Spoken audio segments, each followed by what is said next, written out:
Rose and Samuel thanked Jeffries, who nodded and walked into the dining room and headed down the hallway past the kitchen and came up to the door leading to the sitting room. Samuel turned the brass knob on the door and pushed it open. They stepped into the room and found Averly bent over in her large overstuffed chair. She had a cup of water placed next to her and was spread over a piece of paper writing runes with an ink pen. She wrote one last rune and the spell flashed blue, as did her tattoo, and she let out a small cheer. "Yes!" Averly said to herself, not having noticed the others having entered the room, as the cup of water beside her glowed pink, then blue, and then began to bubble gently. "Got it to work, did you?" asked Rose, jumping up onto a footstool next to the table Averly was working on, and peering at the clerico she had just transformed the water into. Averly turned around and faced the two of them, grinning from ear to ear. "That's the third cup of water I've gotten to work so far. It's getting easier to make it happen, too. You just have to get the runes to the right size and shape, and it happens automatically. I can even tell when a spell is going to work. My mind solidifies momentarily as the spell completes, and then poof! There's something new, made by me," said Averly, quite pleased with herself. Samuel noted the pile of papers sprawled over the desk surface. "Been hard at work practicing," asked Samuel, grinning and pointing towards the papers. Averly turned to the papers and smiled sheepishly. "Yes, it's taken some time to get the shapes just right, but the feeling once it's working is amazing. It's just like you've woken up some part of yourself that you didn't know existed," said Averly. Samuel walked across the room, braced himself against one of the other chairs near Averly and pulled it towards her, settling next to her, and plopped himself down into the seat. Averly put her pen down and turned to Samuel. "How was the post office?" Averly asked. "It was great. The trams were scary at first, but once you get used to them, they're wonderful," said Rose cheerfully. "That's lovely," said Averly, picking up her cup and taking a sip, the bubble stopping as she reached for the cup and the liquid turned a faint blue as she drank from it. "Blueberry cordial," said Averly satisfactorily. Rose placed her paw on Averly's arm, her smile taken over by a stern look. "We do have some bad news, though," said Rose. Averly lowered a cup to the table, releasing it, and placed her paws in her lap. "Oh?" she said, her smile faltering. Rose and Samuel nodded. "We think we saw Heather and one of the younger mice with her on the tram," said Samuel. Averly sat back in her chair and studied Samuel's face. "How do you know it was them?" asked Averly. Rose placed her paw around her wrist. "Well, the one we think is Heather had a red bandana wrapped around her wrist. The other one had his slung over his neck," said Rose, motioning around her neck. Averly closed her eyes and let out a long breath. "Were they doing anything to make you think they were suspicious?" asked Averly. Rose and Samuel nodded simultaneously. "We sat and watched Heather steal a wallet and the younger one take cookies out of a baby stroller," said Rose. Averly placed 2 fingers to her temples and rubbed them in a circular motion. She remained silent for a moment, repeating the pattern over and over again. Averly sat forward and picked up the pen she had laid down. "Do you still have your map on you?" Averly asked. They produced the map, unfolding it between the 3 of them on the table. "Which stop was yours?" Averly asked. Rose pointed to the stop with the small X next to it. "And then they got off at the next stop?" Averly asked. Samuel nodded. "Yes, Rose followed them into the next compartment and made sure they were getting off," said Samuel. Averly smiled at Rose. "That was a great idea," said Averly, circling the stop that the 2 animals had gotten off of and placing the pen down on the table next to the map. Averly placed both paws on the table, tapping her index fingers to each spot of the map that had been marked. "So we know they were heading this way. The problem is that they could have gone in any direction or gotten back on the tram and be anywhere in the city for all we know," said Averly. Rose nodded. "Yes, unfortunately that's the case. But it's just good to know that they're still in Tanzania," said Rose. "We'll have to keep our guard up," said Samuel, leaning over the map. "Honestly, I haven't been able to not be on guard since leaving Valderon. It was easier in the forest, but now that he's in the city, you'll have to be careful," said Averly. Averly turned to Rose, biting her lower lip.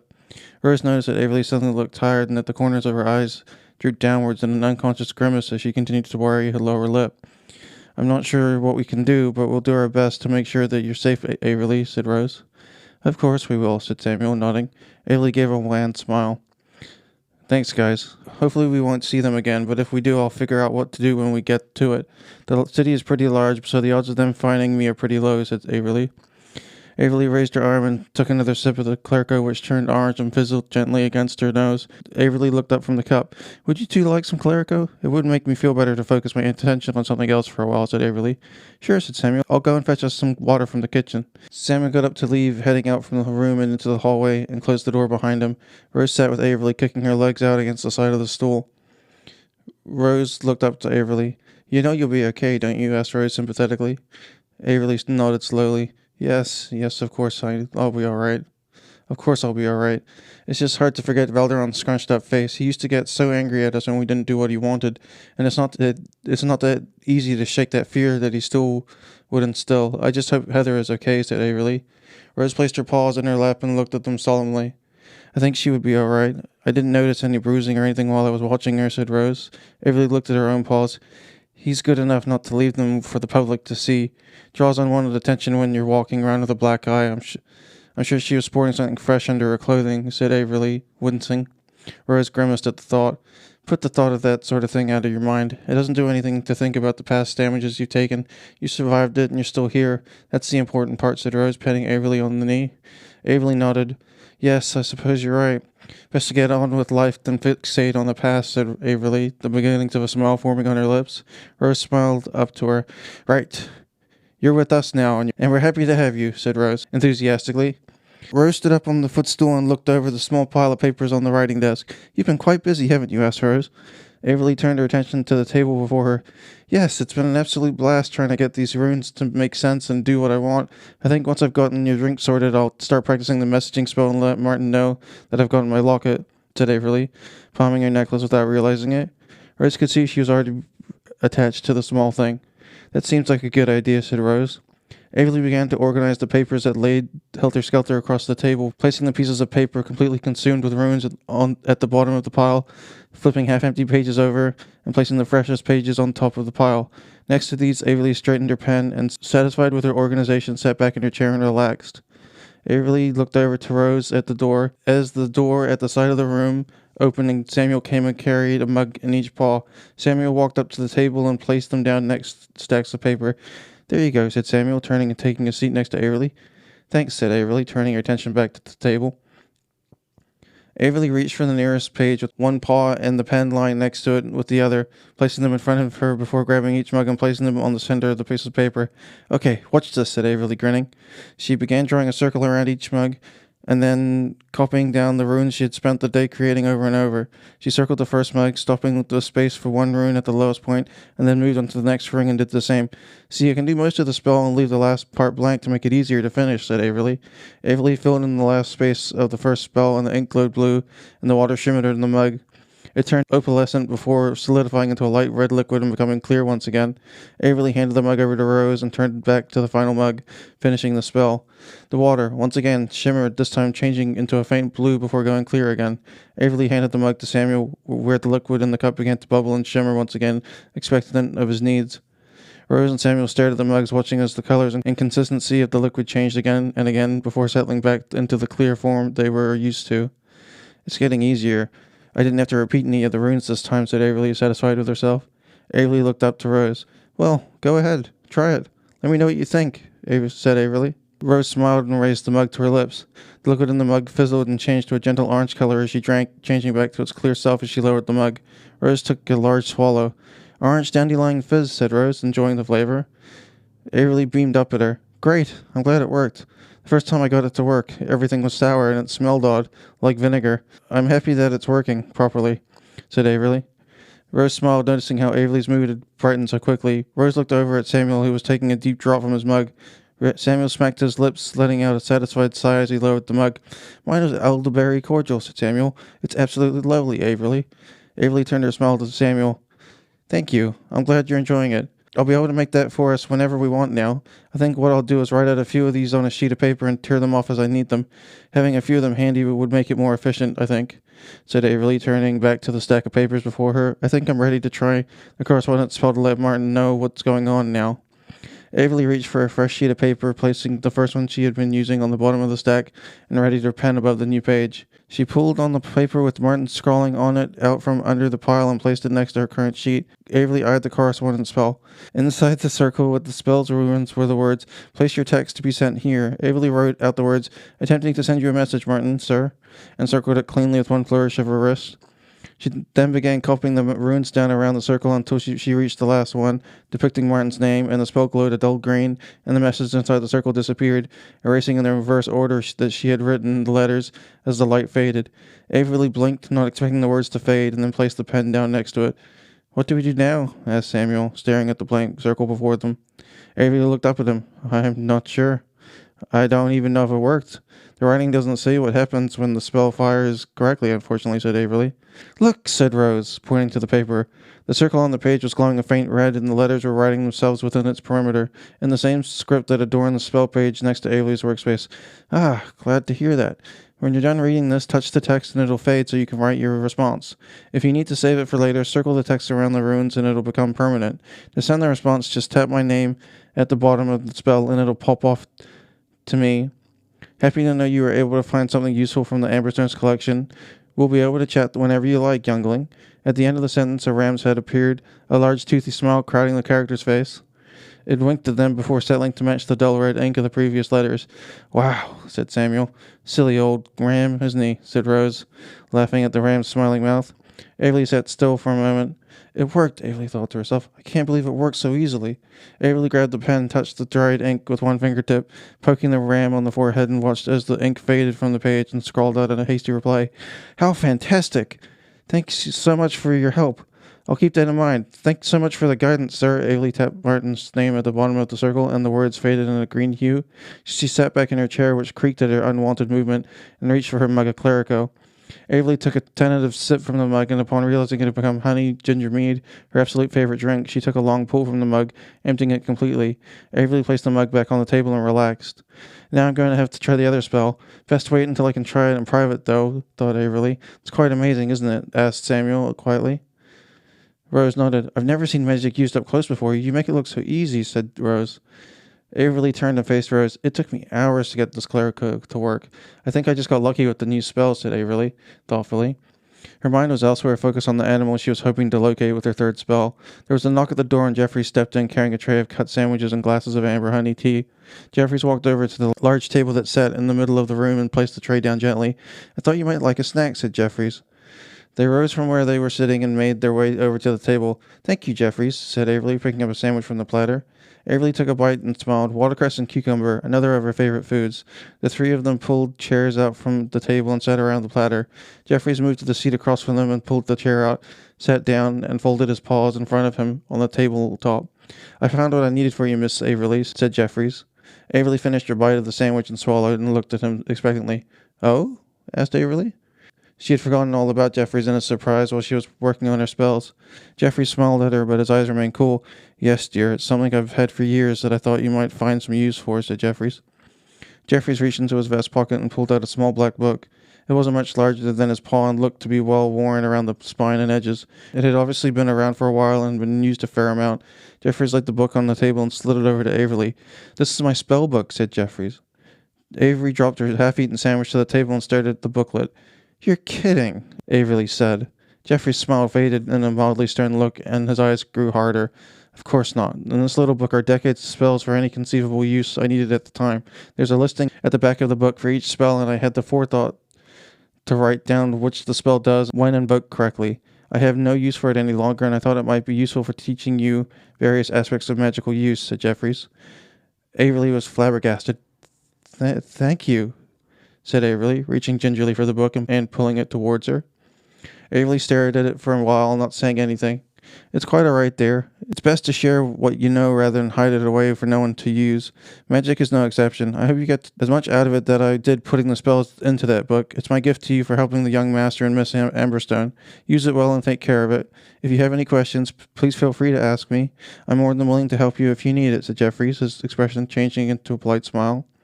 Averly raised her paw and grasped the journal, holding it close to her chest. Thank you, Mr. Jeffries. It's more than I could have ever hoped for. I'll do my best to look after it, and will learn as much from your spells as I can, said Averly appreciatively. Jeffrey's smile widened, and he clapped his paws together. Good to know, dear. I'm sure you'll do very well with it. If you ever want to get in touch with me, I've added my contact information on the inside of the front cover, said Jeffries. Averly opened the black journal and stared at the front page. On the left-hand side was the communication spell she had used to contact Martin, with the last few runes to be changed, and where Martin's name had been scrawled, Elberton Jeffries remained. Averly closed the book and placed it on her lap, holding it firmly against her thighs with both paws, stunned by the gift. Averly took a deep breath and let it out slowly through her nose, and sat quietly for a moment. Rose turned to her. You all right, said Rose.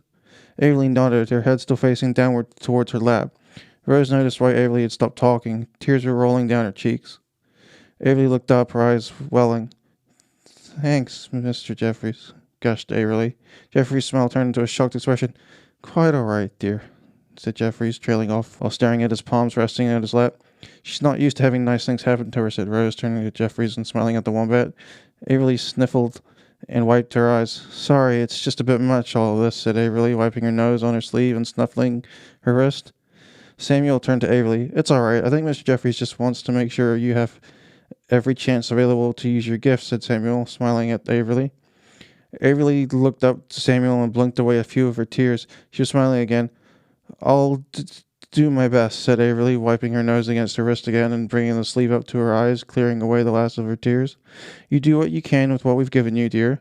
I wasn't expecting that response, but I'm glad you're able to find joy in what you've been handed, said Jeffries, looking across to Averly and smiling again, his teeth and eyes twinkling.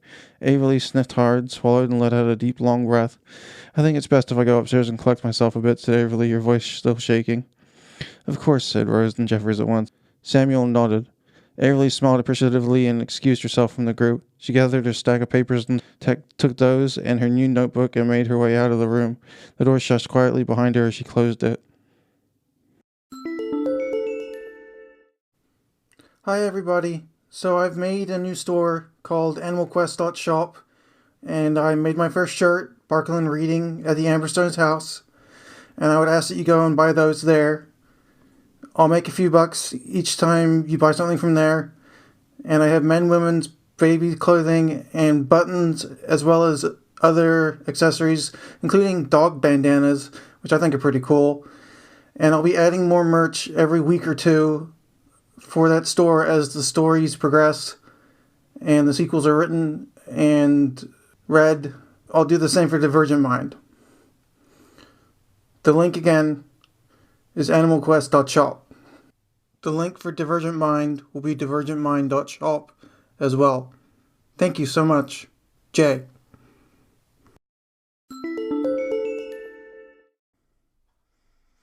Okay, well, I'm taking a break, so I might as well do some ads. This is my first one, so bear with me. So, if you haven't heard about Anchor, it's the easiest way to make a podcast. Let me explain. It's free. There's creation tools that allow you to record and edit your podcast right from your phone or computer.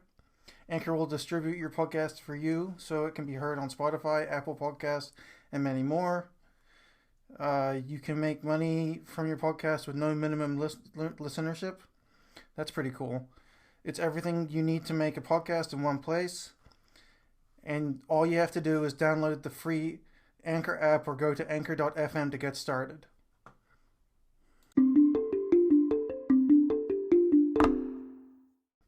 Please visit anchor.fm/divergentmind to leave a message so that I may get back to you. Thank you.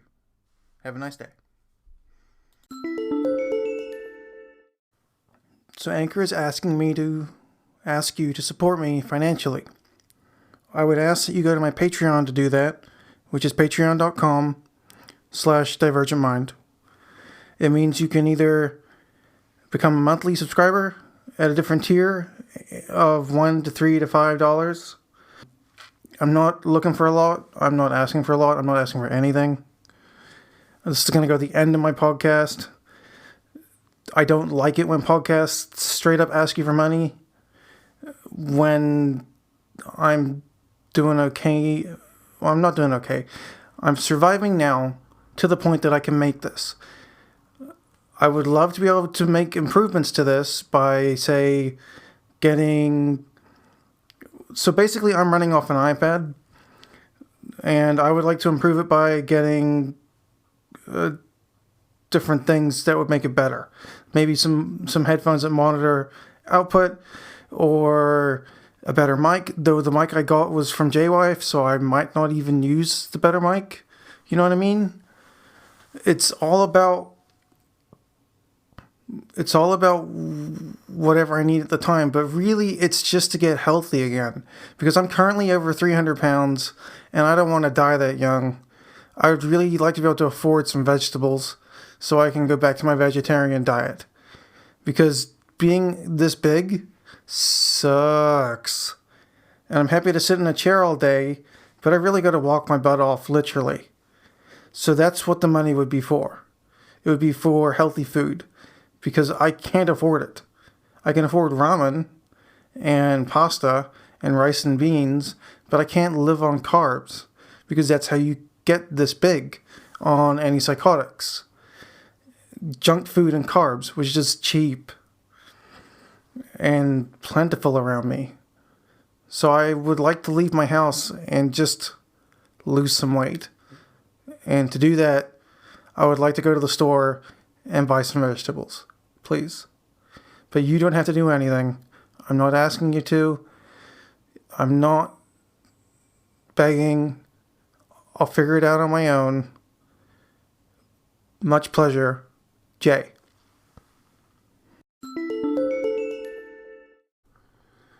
Okay, so I just wanted to let you know that I have a YouTube channel called Taught Myself, and that I've decided to start selling merch already with a phrase that my brother showed me saying, "My disability is invisible," of which I made a hat for myself.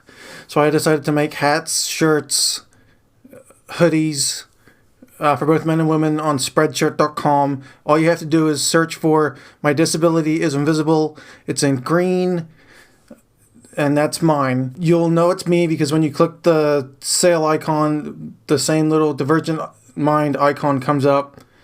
And I hope you'll support me. I make about $5 per shirt or per sale. Everything else goes to Spreadshirt. But that's okay because it's still a better deal than a lot of other places. And I really hope you'll support me. Come check me out on the YouTube. Teach me how to do that properly so I can have a community there too. And I await your response. Have a lovely day. Jay.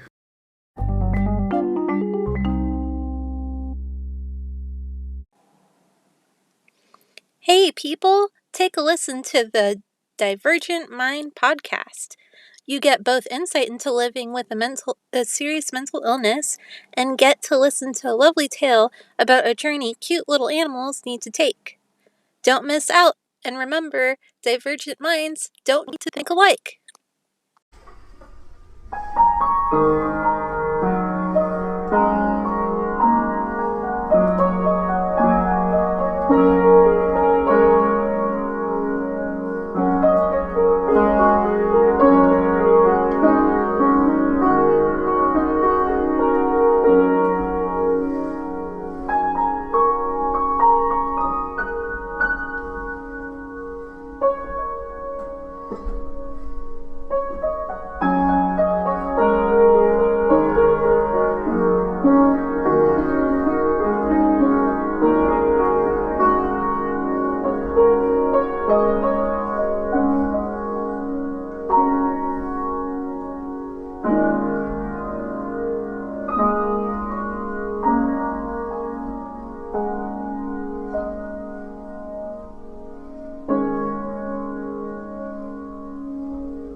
Please go to ratethispodcast.com/divergentmind and tell me what you think. Thank you very much. Yours truly, Jay.